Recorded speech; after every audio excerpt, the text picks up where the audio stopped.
Sejam muito bem-vindos. Evangelho do Amor. Quando eu era garoto, eu me lembro de uma música que cantavam muito nas escolas, bíblicas que nós tínhamos e participávamos, chamado EBD, um programa Escola Bíblica de Férias. Se cantava do ministério infantil, dizia assim: cada passo que dás, pela senda onde vais, há um Deus que te vê. Aí vinha o refrão: Deus te vê, Deus te vê, Deus te vê. Pensa numa música que martelava na nossa cabeça. Todo momento que a gente estava para aprontar alguma coisa, sem os pais ver: Deus te vê, Deus te vê. E não bastasse isso, eu lembro de uma ocasião que recebemos uma visita de uma missionária que trabalhava com uma tribo indígena no Amazonas. E ela nos ensinou a cantar essa música em Tupi-Guarani. O pior, hoje, praticamente 40 anos depois, eu ainda lembro a música. Moirirâmire piro, coinerá piropi, aique Deus omar. Eles não traduziram Deus. Deus omar, Deus omar. Então, dependendo da gravidade, a lembrança vinha em português ou vinha no formato bilíngue. Quando era mais sério, Deus omar, aí assustava até mais. Mas se você perceber, há muitas declarações bíblicas a respeito disso. Jó, capítulo 34, verso 21, diz: os olhos de Deus estão sobre todos os caminhos do homem e veem todos os seus passos. Observe a frase: todos os caminhos, em todos eles que você escolhe, todos os passos. Provérbios capítulo 5, verso 21, diz: porque os caminhos do homem estão diante dos olhos do Senhor, e Ele considera todas as suas veredas. Provérbios capítulo 15, verso 3, os olhos do Senhor estão em todo lugar, contemplando os maus e os bons. Deus está fiscalizando todo tipo de ação, porque todas elas, como veremos daqui a pouco, terá retribuição. A Bíblia diz em Hebreus, no capítulo 4, no versículo 13: não há criatura que não seja manifesta na sua presença, pelo contrário, todas as coisas estão descobertas e expostas aos olhos daquele a quem temos de prestar contas. Quando a Bíblia fala de tudo estar descoberto, exposto, manifestado, ou como diz outra tradução, das coisas estarem nuas e patentes aos olhos, não fala apenas aos olhos de Deus, mas aos olhos do Deus diante do qual eu e você teremos que prestar contas. A ideia e o conceito de um Deus que vê tudo sempre está relacionado e amarrado com o próximo aspecto que nós vamos falar, que tem a ver com a ideia e o conceito de juízo. O próprio Senhor Jesus, se dirigindo à igreja de Tiatira, uma das 7 igrejas da Ásia, a quem cartas foram endereçadas no Apocalipse, Ele se apresenta como aquele que tem os olhos como chama de fogo e os pés semelhantes ao bronze polido. Eu quero ler esse texto, que é a maior parte da epístola, da carta dirigida a essa igreja. Apocalipse 2, de 18 a 23, diz assim: ao anjo da igreja em Tiatira escreva: essas coisas diz o Filho de Deus. Então Cristo se posiciona dizendo: sou eu, que tenho os olhos como chama de fogo e os pés semelhante ao bronze polido. Conheço as obras que você realiza, o seu amor, a sua fé, o seu serviço, a sua perseverança e as suas últimas obras mais numerosas do que as primeiras. Porque quando a Bíblia fala de Deus olhando, já enfatizamos isso, Ele está vendo tudo, o que fazemos de bom, mas também o que fazemos de ruim. Então primeiro Ele destaca aquilo que de bom estava sendo visto, mas Ele diz assim: tenho porém contra você o fato de você tolerar que essa mulher Jezabel, que se declara profetiza, não somente ensine, mas ainda seduza os meus servos a praticar a prostituição e a comer coisas sacrificadas aos ídolos. Dei-lhe tempo para que se arrependesse, porém ela não quer se arrepender da sua imoralidade. Eis que eu farei com que fique acamada, trarei grande tribulação aos que com ela adulteram, caso não se arrependam das obras que ela incita. Matarei os seus filhos, e todas as igrejas saberão que eu sou aquele que sonda mentes e corações, e retribuirei a cada um de vocês segundo as suas obras. Na verdade, se você perceber, há um jogo de palavras na maioria dessas cartas às igrejas, com a forma como Jesus se identifica no início e a aplicação final que Ele faz. Então no início diz: eu sou aquele que tem os olhos como chama de fogo. E no final Ele diz: todas as igrejas saberão que eu sou aquele que sonda mentes e coração. Tem os olhos que tudo vê, que a tudo perscruta. Depois, quando a Bíblia fala a respeito dos pés como de bronze, o bronze na tipologia bíblica fala de juízo. Quando a Bíblia fala dos seus pés, está falando da firmeza, do firmamento. Aliás, a Bíblia diz que a base do seu trono é a justiça e a equidade. Então ele diz, todas as igrejas saberão que eu sou aquele que sonda mentes e corações, olhos como chama de fogo, mas que eu também, juízo, retribuirei a cada um segundo as suas obras. Sejam as boas obras que merecem o galardão e a boa recompensa, seja aquilo que nós fazemos de errado e que atrairá juízo. Aliás, algo que merece ser destacado nessa frase é uma observação, acredito que é importante, porque eu vejo muita gente confundindo isso. Gente confundindo longanimidade com impunidade. São duas coisas bem distintas. Quando ele diz, dei-lhe tempo para que ela se arrependesse, isso não significa impunidade. Isso significa longanimidade, paciência da parte de Deus. Misericórdia, ele diz, eu estou dando oportunidade para que se arrependa, para que essa situação não se complique. Mas ele diz, como ela não quer se arrepender, o juízo virá. Então longanimidade não pode ser interpretada como impunidade. Alguns que muitas vezes estão tropeçando e pecando, eles chegam à conclusão, eles dão uma olhada em volta e eles concluem que imaginaram antes, não deu nada não. Mas eles estão confundindo o tempo da longanimidade, como se tivessem entrado num estado de impunidade. E Deus garante que não é desse jeito que as coisas funcionam. Depois de eu e você conseguimos compreender que a razão pela qual não podemos viver em função da vigilância dos homens, como falei em primeiro lugar, é porque, como destaquei em segundo, há um Deus que tudo vê. Nós precisamos inevitavelmente ir à consequência, aquilo que a Bíblia apresenta como desdobramento do fato de Deus ver todas as coisas, que tem a ver com a forma como Ele não apenas vai julgar, mas como Ele também vai expor aquilo que nós fazemos.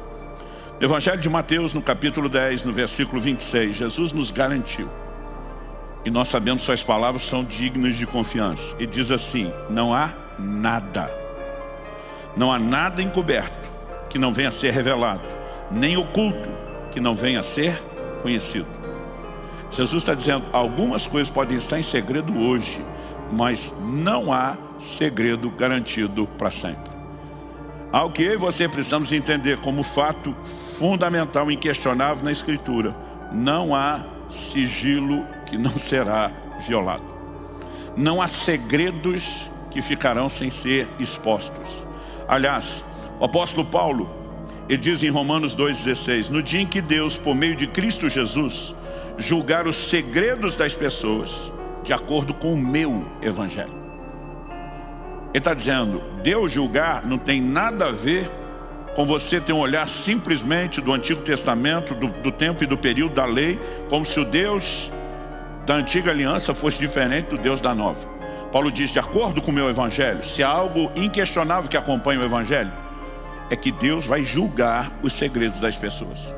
Em Atos capítulo 24, versículo 25, a Bíblia diz que quando Paulo está testemunhando diante de Félix, governador romano, ele anuncia verdades ligadas à justiça, ao domínio próprio e ao juízo vindouro. Ele está pregando o evangelho. Ele está se dirigindo a um cara que nem se converteu, mas ele já está embutindo na pregação conceitos sobre juízo vindouro, porque isso não pode ser simplesmente separado, dissociado do evangelho que nós pregamos. O livro de Hebreus diz lá no capítulo 6, ele fala sobre os princípios elementares da doutrina de Cristo. Rudimentos, são fundamentos, alicerces. Ele destaca 6 coisas. Nessas 6, as 2 últimas são, ele fala da ressurreição dos mortos, e em último lugar, o juízo eterno. No mesmo livro de Hebreus, o autor diz no capítulo 9, o verso 27, aos homens está ordenado morrer uma só vez, vindo depois disso o juízo. O juízo não é imediato à morte, mas depois da morte haverá ressurreição e o juízo acompanha a ressurreição. Como isso se dará? Falando de nós, os que nos convertemos, porque todos serão julgados, mas falando de nós especificamente, Paulo diz em 2 Coríntios, no capítulo 5 e no versículo 10, importa que todos nós compareçamos perante o tribunal de Cristo, onde cada um de nós receberemos tudo aquilo que fizemos por meio do corpo. Não importa se foram as coisas boas que merecem o galardão e a recompensa, ou se são questões que serão julgadas. Haverá um dia onde os segredos dos homens serão julgados. E eu e você precisamos de fato entender que isso está associado a esse caráter justo de Deus. O apóstolo Paulo, escrevendo aos Gálatas, ele diz: de Deus não se zomba. Em outra tradução nós lemos: Deus não se deixa escarnecer. Então ele afirma: tudo quanto o homem semear, isso também ele vai colher. Tudo. Eu me lembro de uma situação muito específica, de uma história que eu acompanhei de perto. Não foi apenas de algo que alguém ouviu alguém falar, que disse que o outro falou.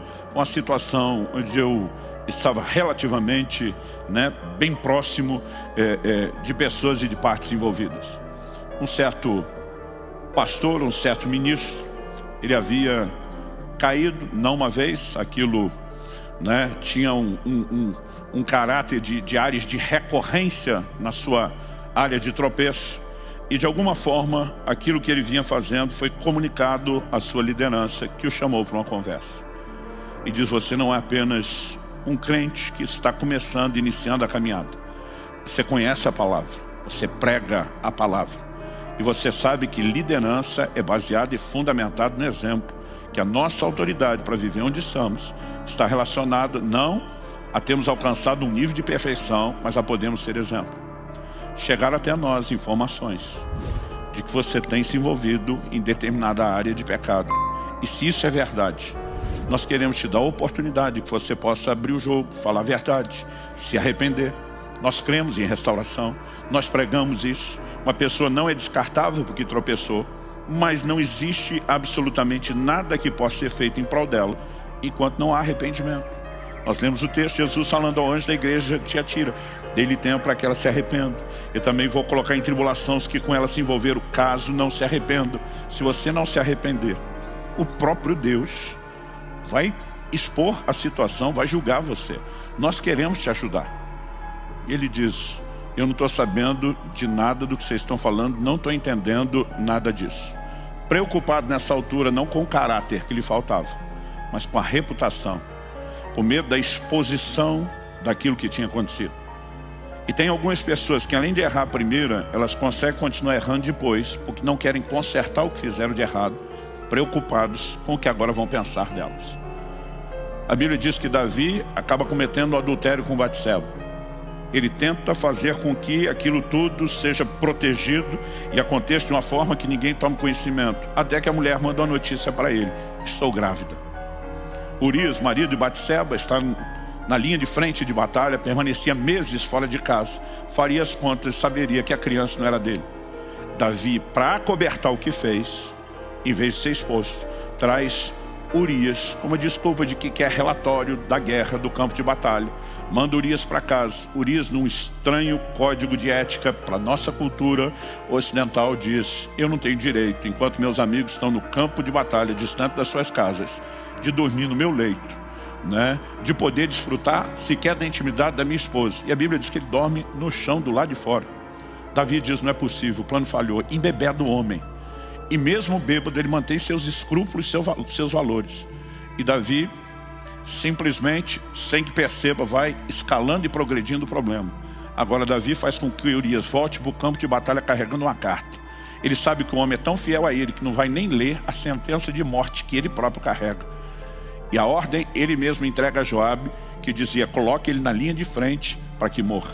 Aquilo que começa com adultério termina com homicídio. Porque o homem que não zelou primeiro pelo caráter, agora estava preocupado com a reputação. Há muitas pessoas que, além de já ter errado a primeira vez, seguem errando, tentando acobertar. O interessante é que às vezes essas pessoas ainda querem culpar outras. Me lembro de uma situação específica, onde eu cheguei, na verdade, num comércio, não era nem uma visita pastoral. E a hora que eu botei o pé naquele comércio, Deus me deu uma visão. Eu vi uma aliança dessas dos anéis de casamento que usamos no dedo partido. Quando eu vi aquilo, eu entendi na hora que Deus estava me mostrando: alguém aqui quebrou a aliança. Por estatística e amostragem, fui primeiro no marido. E a hora que eu comecei a conversar com ele, ele falou: pastor, desde que eu fui cheio do Espírito Santo, penso numa área que não tive mais problema. O Espírito Santo me disse: não é ele. Conversei com ele um tempo e daqui a pouco falei: sua esposa está aqui. Ele falou: tá. Falei: eu poderia trocar uma palavra com ela? Ele falou: claro. E de repente, quando ele saiu e ela chegou, eu falei: querido, deixa eu ser bem direto com você. Quando eu coloquei o pé aqui hoje, Deus me deu essa visão. Foi primeiro em cima do seu marido, imaginando que pudesse ser ele, e o Espírito Santo me garantiu que não foi ele. Eu quero só que você me olhe nos olhos e diga o que aconteceu. A mulher começa a chorar e diz: pastor do céu, foi uma vez só. Falei: querida, a questão não é a quantidade de vezes, a aliança foi quebrada. Eu falei: Deus não me mandou aqui para te anunciar uma palavra de juízo, como foi liberado sobre Ananias e Safira. Ele me mandou aqui para trazer restauração. Mas para que a restauração aconteça, tem que haver arrependimento, tem que haver reconhecimento do fato, tem que haver conserto. Então a pergunta a ser feita para você agora é: quem vai contar para ele? Você ou eu? Ela me olha e diz: o senhor vai destruir meu casamento. Falei: você está maluca? Você destruiu o seu casamento quando fez isso. Eu vim aqui para ajudar. E eu falei: você precisa tomar uma decisão. Porque as pessoas que muitas vezes não se preocuparam com o caráter, agora querem zelar pela reputação. E de repente ainda, se alguém entrar na história para ajudar, pode ser que ele seja o inimigo que vai destruir a vida dela. Quando eu olho para declarações como essa na palavra de Deus, eu percebo que nos falta entendimento de verdades. Eu falei: querida, tem muita gente pecando e não recebendo uma expressão do amor e da misericórdia de Deus como você está. Eu vou te dar um dia para pensar e orar a respeito. E se você não falar com ele, quem vai falar sou eu. A hora que eu fui virar as costas, ela disse: fica. Eu vou falar, mas o senhor vai estar junto. O senhor vai ter que nos ajudar no processo. Sabe, ao que eu e você precisamos entender: o pecado é o grande problema. O Deus está tentando chamar o arrependimento e conserto não. Dá para entender a diferença? Agora, aquilo que eu e você não expomos e não consertamos hoje, vai ser exposto em outro momento. Se inscreva para receber mensagens da Palavra de Deus para seu coração. Compartilhe essa mensagem para mais vidas serem alcançadas. Que você tenha um dia repleto de paz e de bênçãos vindas da parte de Deus.